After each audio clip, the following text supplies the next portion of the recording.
તો મિત્રો તમારી વાડીમાં જો કાંઈ ન થતું હોય તો આ દેશી પપૈયા નાખી દેવાના ને જુઓ પપૈયા જુઓ એટલો વરસાદ આવ્યો તોય કાંઈ મીરા નહીં. ને બીજા એક છે એ દેખાડું તમને. હા જુઓ આ ત્રણ જો આમાં છે છોડવો એટલો નાનો છે તોય જુઓ આમાં બે પપૈયા આવી ગયા ને હજી વધે છે. ફૂલ હજી છે ને વરસાદ બહુ પડે છે સુરતમાં. હા જુઓ પપૈયાની ક્વોલિટી જુઓ તમે.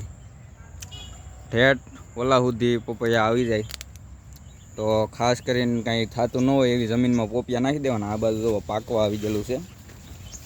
જુઓ છે આવો પીળું ટપકું પડી જાય એટલે સમજી જવાનું પાકવાની તૈયારી છે. પાકી જાય ને ખાવામાં મીઠા હોય છે. તો કાસાય વેચી શકો અને તમે પાકલે વેચી શકો, બે રીતે વેચી શકો.